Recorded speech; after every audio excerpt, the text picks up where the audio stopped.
credit to Alabama first off, players, coaching staff, and it's the reason they're number one team in the country. And coming here and playing in front of 100,000, said it all week. You got to do everything right to give yourself a chance, and obviously we didn't do that. We had chances to get off the field, had Bryce sacked a couple times, let him out, and then not making fourth downs and not finishing that first drive, but then multiple drives on fourth down. So I'm sure got killed on going for it on fourth down, but that's analytics. We believe in our players, and it doesn't work all the time. And so when it works or when it doesn't work and you follow the book, it doesn't look good. So, but also it's why it's analytics, not just doing whatever you want to do, because you can easily get a punt blocked. You can give up a punt return, for net of nothing, and it'd be exactly the same. So, disappointing, but it's one game. Never defines a season. So, a great team, and we struggled with them on offense, obviously, and especially up front. And I guess 31 got another year, but he should go be the first pick of the draft. All right, we'll take questions on Zoom. Nick Suss. You talked about the struggles up front. Just what did you see from your offensive line that allowed them to put so much pressure on Matt and kind of took away the run game too? Well, they played a lot of odd tight with four eyes, and that's a hard up front. When you do that. And so, I tell it how it is, good and bad. We got dominated up front. So that ain't hard to see. I'm sure you saw it out watching. Matt didn't have very much time. We had negative runs with guys in the backfield. So again, that's not us doing a very good job. And it's also, credit to a really good defense, and led by 31, and then 10 made plays. I thought about it towards the end of the game. Coach Saban said a year ago he felt like afterwards it was like every call was like the right call that we had, and everything went our way. And I felt like that today for them, defensively. Like, we go speed option on fourth down, and number 10 makes a great play and catches Ely, and Ely tries to cut back for some reason. So credit them for showing up, making a lot of plays. Joey Blackwell. Hey, Coach. Brian Robinson Jr. was able to rush for over 170 yards, and outbound running backs in general over 200 yards. What made them so effective against you guys, particularly defensive line today? Well, Brian's a good player. I remember him playing right here in high school in Tuscaloosa when I was there, and, they ran him a lot to their left side. I guess the left tackle might be the first pick of the draft since 31 can't come out because he's huge, and they ran behind him a lot. The guy's a dominant player, and Brian did a really good job, and, was still in there at the end. So we actually finally stopped him there in the fourth quarter twice. Parrish. Lane, how far away do you think you are from your offensive and defensive lines being able to catch up and be more competitive in this kind of game? Well, I think that's always an issue with Alabama. They sign the best players everywhere in the country, but they always sign the best in the front. And so, you're going to have to do unique things, no different than, when Ole Miss did beat Alabama. They had Mdici and moved the front and, made a lot of plays. So it's always going to be a little uphill battle that way. That's just how it is. And, you got to scheme around it. We'll go to Blake. Wayne, those 2 fourth downs inside your own territory, do you think you would have gone for those against any opponent, or do you think playing Alabama influenced that decision? No, that's actually opposite. If anything, 100% you go for it. And if, that's the other way.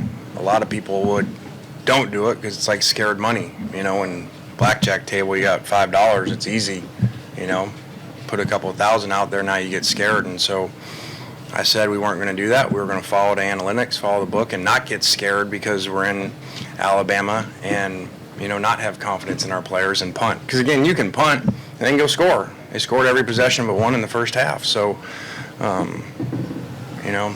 know it looks bad when it doesn't work, but, again, you can punt it away. It just takes longer for them to score.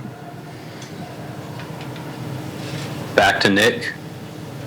Lane, are there adjustments that can be made to be able to stop the run and still keep 5 or 6 in the box like you guys have this season? Yeah, I mean, this is going to probably sound crazy, but you were there a year ago. They moved the ball a lot better a year ago, a lot faster than this year. It just took them longer this year. So we actually, made them work, to get the rushing yards, even though it ended up being a lot. But, Brian's 4.8 a carry, that could have easily been a lot higher. So I don't think, it's a game where you say all of a sudden, okay, hey, we need to change what we're doing on defense. That's not really the storyline of the game. The storyline of the game is that they did a great job on defense with great players and made great adjustments with the coaches. And, we didn't. John. Right here, but Lane, you kind of mentioned it a little bit earlier, but what were your takeaways of Matt's performance today overall? I think it's going to sound strange. I think Matt played all right. It's not like he threw no interceptions. Whatever he was, completion 22 of 30. We didn't do a whole lot around him. We didn't protect him. That's hard when you don't have a long time to throw, and actually, moved around, got out of trouble, and made some plays, or it would have been worse. So I thought, Matt still played well. And a quick follow-up to that. I mean, you've been coaching for a long time after kind of a loss like this when you guys were rolling. What's kind of the key to kind of boost morale in the locker room with players afterwards after a game like this? Make sure we understand it's one game, and there was a lot of hype and build-up for the game, and, one game does not define your season. It doesn't define you, it molds you. So you can go one way or the other. And I think in a way, as much as it hurts during it, it's kind of sometimes better when a game's like this versus last year where you're sitting and saying, one play, and then you got a hangover, and go play like we did against Arkansas. So hopefully this refocuses us and shows us, how we got to do everything right. We'll go to Michael. Yeah, you guys had 78 rushing yards. Is that more a factor of the way the game, the pace of the game, the way the score was, or was that what Alabama was doing defensively? Well, that's a combination, but, especially as you saw the game in the first half, not a lot of holes to run. So had to try to be creative and come up with different things to get some more space and stuff. But, if you don't get the first downs going and get them tired, I've always said, you've seen the Alabama defense for a long time. They can be a great defense and shut anybody down if you don't get them tired, and we didn't do that today. I thought we were starting that way with the first drive, and then, we sputtered after that. Back to Nick. Do you have an update or a diagnosis on Mingo? I don't. That was a late in the week thing. Feel down for the kid. He was in tears, wanted to play in this game, and, has worked as hard as anybody. Felt bad for Matt losing him, finding out Thursday that he wasn't going to play, so we'll see. Okay, we'll take some questions in the room.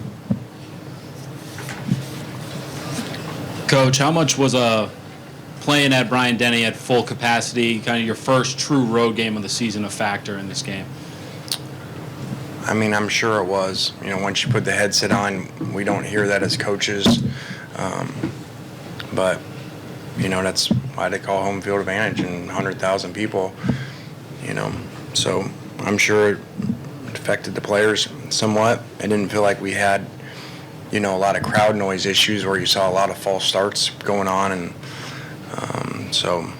but I'm sure it was an impact. All right, we'll take one more. Lane, obviously, Jonathan not being in there is huge for your guys. The second leading receiver on your team in multiple categories. Did not having him, how much did that kind of impact your game plan and impact, the outcome? Well, when you lose a significant player late in the week, it's difficult because your game plan's already in. When we found out he wasn't going to play, so is what it is. I kind of felt bad for Matt when it happened that he wasn't coming in with full strength weapons to go into this matchup, and so, but we got to get better, and whoever plays.